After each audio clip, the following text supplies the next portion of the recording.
Good evening, everyone. Welcome to Unacademy, the one-stop destination for the civil services English medium aspirants. We are here to do an in-depth discussion on the updates that have happened recently. The Supreme Court has given certain suggestions for the centre to consider when it comes to certain exemptions that can be created in the POCSO cases, Prevention of Children Against Sexual Offences Act. And the Supreme Court has directed the centre to consider inclusion of a Romeo-Juliet clause.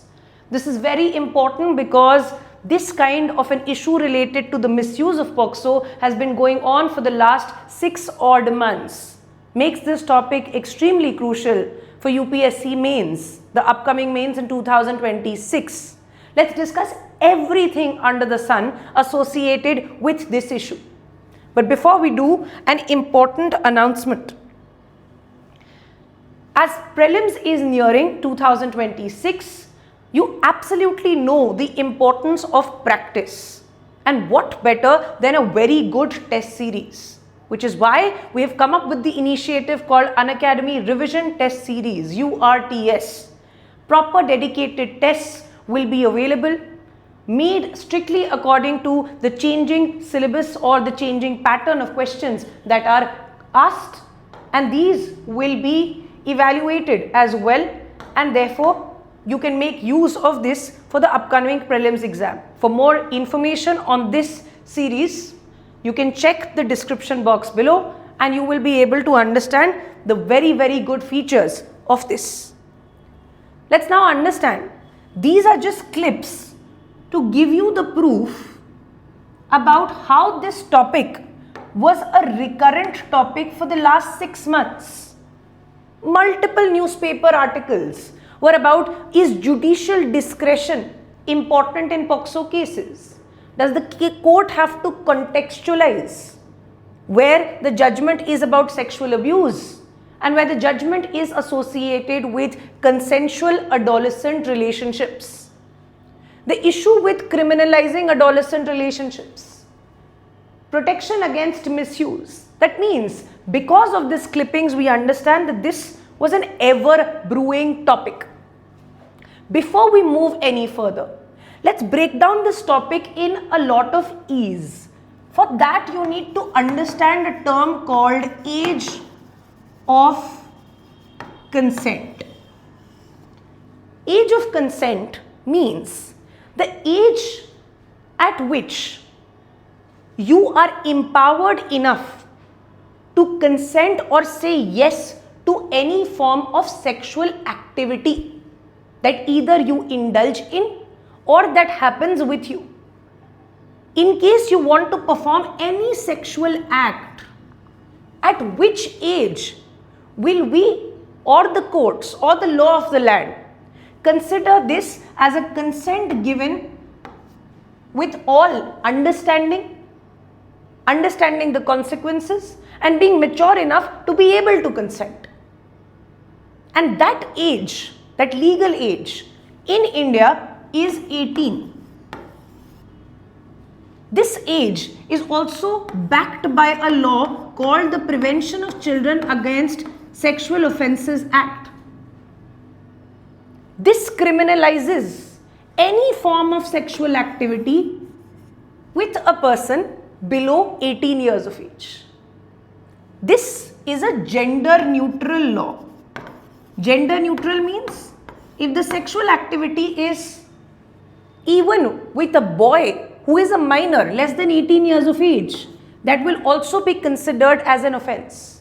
Does not matter the gender of the individual. If the age is below the age of 18, it will be considered as an offense under the POCSO Act. The POCSO Act was designed to prevent any kind of sexual abuse of children, and that is why the age of consent is in sync with what is the legal threshold age as mandated in POCSO. 18 is the year, that is the age of consent. Now, what is the context on which we are having a discussion?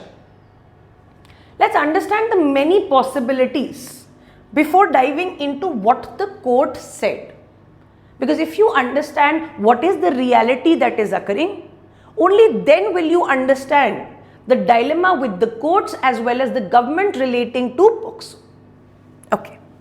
On the one hand, children can be considered as vulnerable sections that need to be protected, that need to be informed. They do not themselves have the ability to take a wise decision, that need to be protected from any kind of sexual predators, which is why a law was required for the protection of children so that no kind of sexual offense can happen with them. This law serves as a deterrent in a society by giving punishment, strict punishment. It prevents such kind of sexual abuse of children. That was the intent of this law. Please focus on the word intent. The intent of this law was to, in very simple terms, protect the children. But please note, sometimes laws do not completely reflect the realities of our times. And that is where sometimes there is a need to contextualize those laws, create certain exemptions, give the judiciary some discretion on a case-by-case basis to dive into the case with a lot amount of detail. So we realized that this law sometimes is not in sync with present realities. Okay, next question is, what are these realities? These realities, due to changing times, social media expediting the process of adulthood,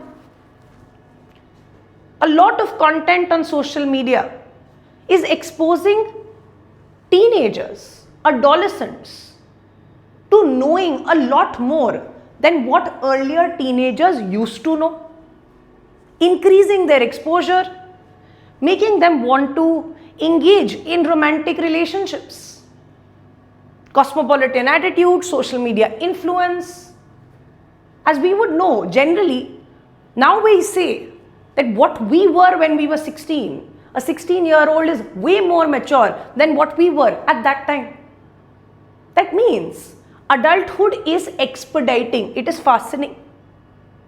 Due to that, the present realities, and that is not hidden from society, is that there are adolescent teenagers. For example, in the age group of 16 to 18 years of age, that are engaging in consent-based, please focus on the word, consent-based sexual activity with each other.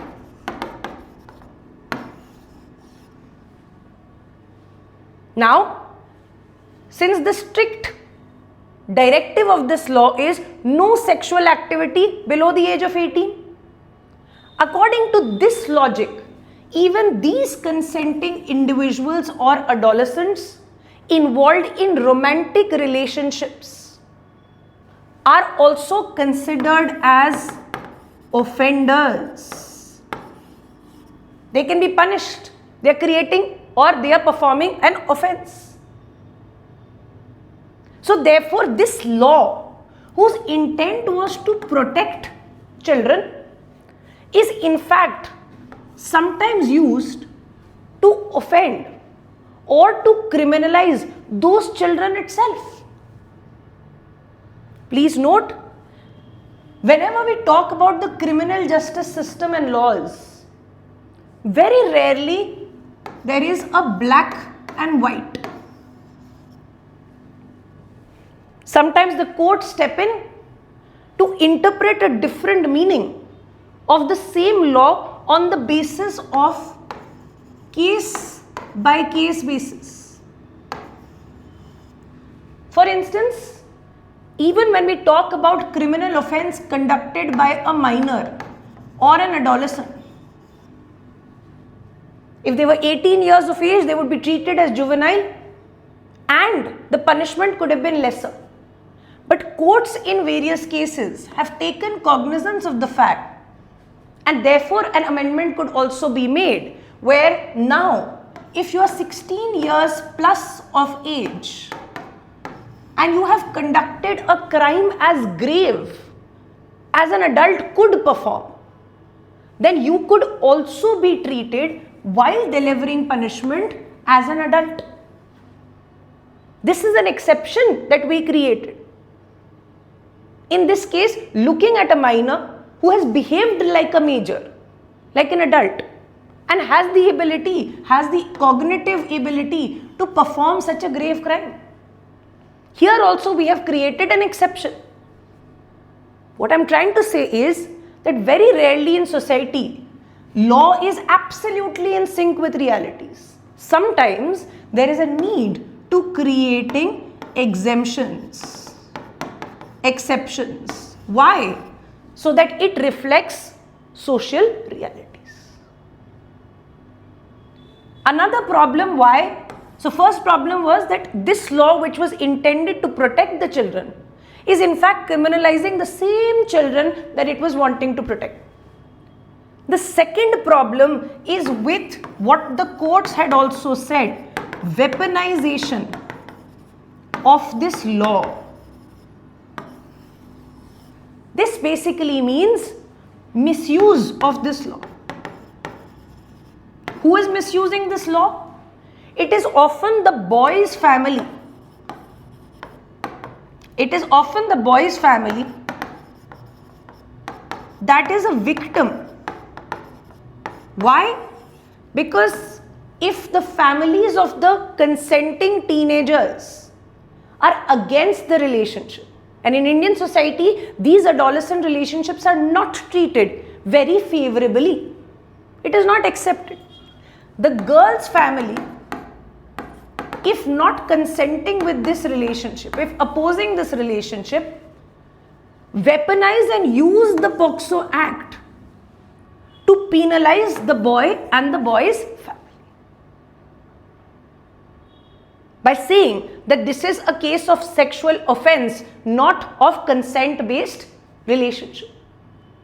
So many times the girl is so pressurized by her own family that she would also go ahead with the same kind of narrative that her family is being saying. God forbid, if there is another situation which is even tougher. For example, if the girl is 17 years of age, in just a month's time, going to turn 18. There is not a lot of difference in terms of maturity here and maturity here. And there is a boy who is just 1 month older than 18. If this is the equation, just below the age and just above the age, which is a very normal possibility. In this case also, the girl's family, who will often oppose this relationship, weaponize this, misuse this, and file a case of POCSO against this boy. This is the problem that we are witnessing these days. Several courts, while giving judgments on POCSO cases, have now become cognizant of this misuse. Now they are creating, or they are looking at these cases on a case-by-case approach or on the basis of context, not a blanket application. Because justice is not just applying the law blindly, but also understanding that true justice happens in the name of law, not someone who's actually innocent is suffering. So this case or context has been taken by various courts, and various courts in their judgments of POCSO cases have been using their own discretion and even sometimes allowing for this exemption. They're looking at the fact that if this was romantic, consent-based relationship, not abusive in that nature. Since this is a regular problem where the courts are facing this problem with multiple POCSO cases that are coming their way, one such court faced this problem and created a judgment. It was the High Court, the Allahabad High Court.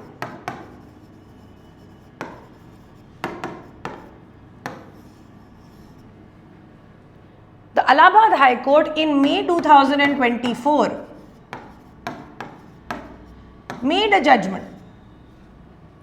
And in this judgment relating to a POCSO case, the Allahabad High Court said that because POCSO cases are misused so much, one of the major ways of misuse is also trying to prove that the children, or in this context the boy, it can be, is under the age, or the girl, anyone. The ability, when the parents or the families try to prove that they are under the age, they are below 18 years of age, which is why POCSO will apply. Allahabad High Court said that in these kind of POCSO cases, even before the trial begins or where the bail application is applied, an age determination test is a must. Why? So that the first aspect, will POCSO apply or not, will become clear. In this case, they found that the individuals were above the age of 18. But there is a problem of documentation in India as well, which is why these age determination tests also make the legal space very grey in nature. This ruling, even though the Supreme Court did not uphold this mandatory age determination, they did not uphold that, but the Supreme Court still took cognizance of the fact that all of these problems are happening, and the Supreme Court directed or requested, in a way, the center to consider legally some form of exemption. The Supreme Court is saying, do not reduce the age of consent. We are not saying that make it 16 for the entire country, no. But create certain exemptions. If those are proved, then those couples in the close to age category, 16 to 18, will not be punished if it is consent based. And this exemption that the Supreme Court has requested the center to include in the POCSO cases is called the Romeo-Juliet clause. Why Romeo-Juliet? Adolescents or teenagers in love and in consenting sexual relationship. So therefore, here we said the Romeo-Juliet clause in POCSO may be required, may be needed to prevent over-criminalization. Over-criminalization means misuse. Adolescence, that is teenage, is a transitional period, and young people do acquire sometimes the capacity to consent. The idea is to create a law. Please remember, as I said, law should be in sync with the times sometimes. The idea is to create a law that is attentive to the context and to present reality. Supreme Court also said this weaponization of law needs to end, and that is why they requested the center to bring about this clause.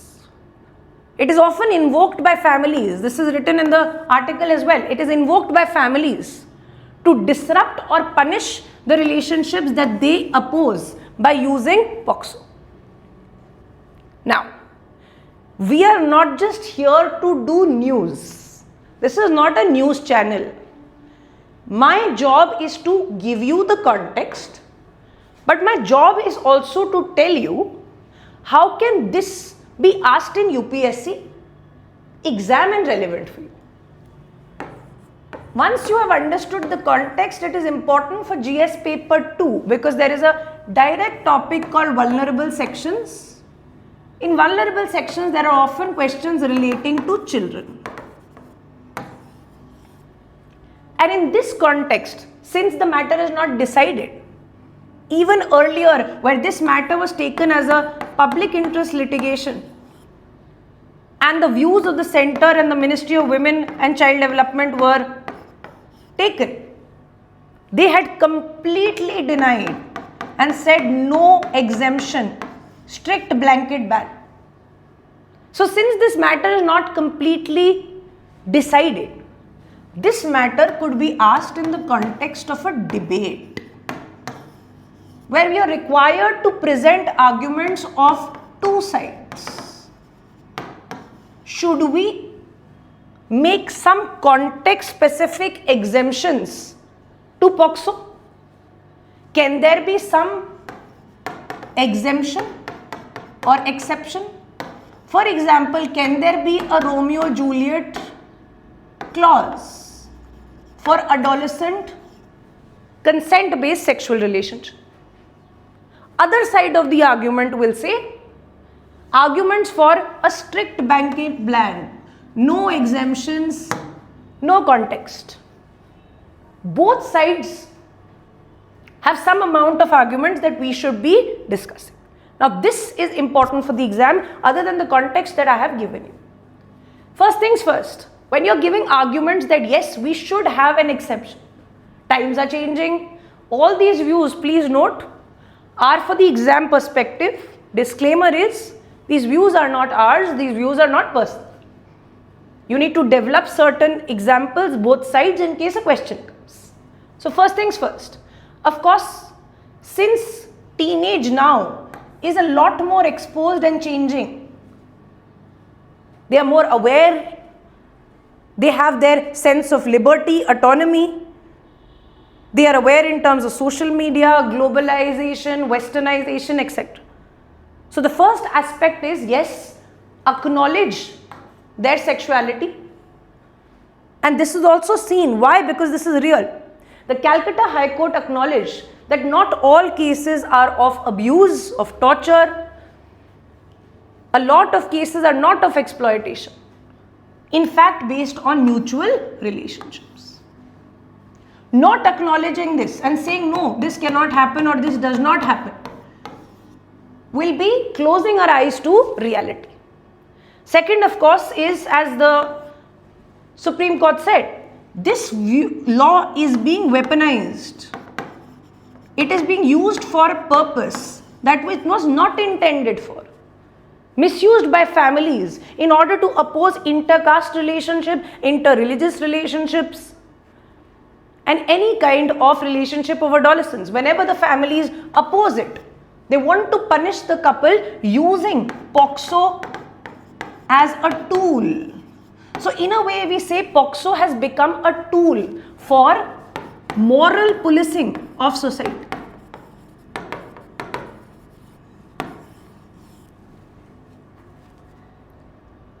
Law is become a tool for moral policing. Another major problem with POCSO Act and misuse is, it can very easily be misused. Why? Because in India, birth certificates, documentation, this is a major problem. If that is a major problem, age verification becomes a major problem. It is very easy for families to say that both of them are under the age of 18. So that POCSO applies. But so many times that is also not true. Next, it promotes gender justice.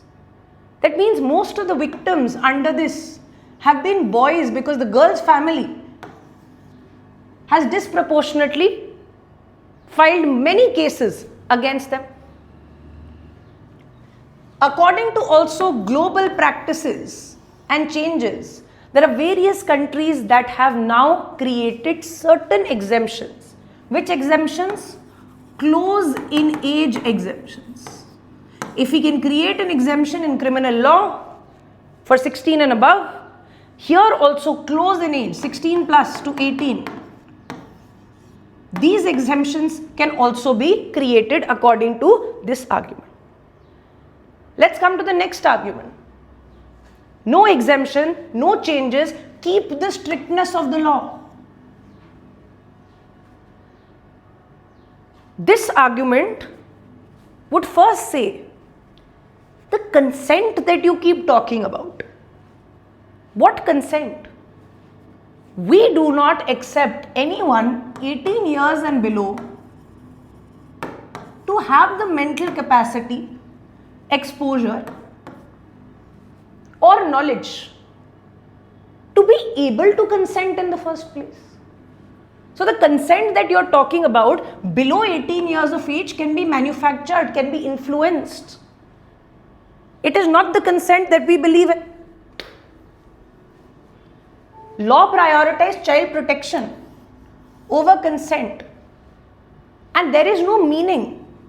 Consent is not even contested. Why? Because we feel anyone 18 below or 18 years or below does not have the ability, has not grown up enough, is not mature enough, does not know the consequences to consent. They can be influenced, they are at an impressionable age, they can be exploited in the name of consent. So this law is only for protection, and that will overrule over this consent idea. Minors lack the capacity. First argument. This is also proved by various data. The Ministry of Women and Child Development said 52% children, that means majority of children in the country, have reported facing one form or the other sexual abuse in their life. This is what Ministry of Women and Child Development said, that if this is the reality, how can we further dilute the law? This will become even more problematic. First argument. Second argument, high risk of coercion.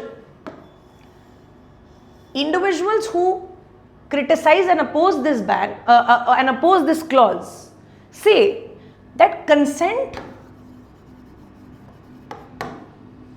if there is an unequal power relationship, this consent can be misused. This consent can be manufactured without the victim knowing. They are at an impressionable age, they can be influenced or they can be lured by giving certain false promises. Consent manipulated, extracted or misunderstood. A lot of victims are often marginalized girls facing discrimination, threats or promises of marriage by older men in the name of consent. So this becomes the second problem. The third problem that critics argue is the moment you create an exemption, it will be used in every POCSO case by the defendant. Their defense lawyers will always try to invoke this exemption, and therefore there will be ambiguity, confusion with the law. A lot of people who have actually committed a crime can go scot-free because you are diluting the law. Ambiguity. The consistency of judgments will become problematic. Sometimes the courts are using the exemption, sometimes the courts are not using the exemption, making the possibility of use and the possibility of misuse of Romeo-Juliet clause also possible. So this will weaken the consistency and will create a loophole for offenders to use this as an exploitation. Second, if the law is weakened, by any chance the law is diluted. For example, you had a case where no exemption was there. The law is there, you've committed some crime, you go behind bars. But now since you have diluted the law, what is the kind of message that goes in the society?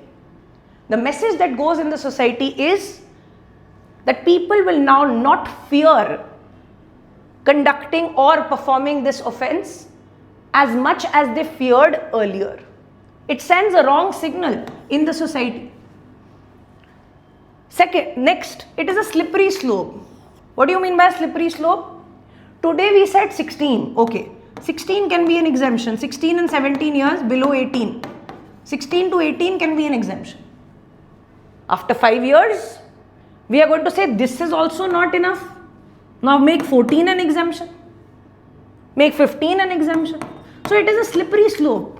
Once you start creating these exemptions, then this will become normalized and further demands will be created. How will you stop that? Next, there will be implementation challenges.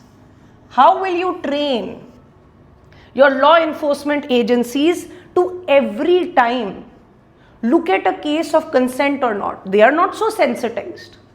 They do not have that training. How do they administer? How do they check? That can become a very difficult task. Every time the courts, that task is going to increase. Every time they have to go into the nitty-gritties of what actually happened on a case-by-case basis. So there will be complexities of consent and courts examining all factors. And this can set wrong precedents. These are all the arguments that we need. I hope this topic is absolutely clear to you now and you are ready in case a question is asked in GS paper 2 in 2026. In case you have benefited from this session, definitely like the video, comment down below in case you want such sessions more. We'll be very happy to do these for you. On that note, please make sure that you subscribe to our YouTube channel if you haven't yet, because we'll be coming up with a lot of prelims content in the months to come. Thank you so much. Take care. Have a good day.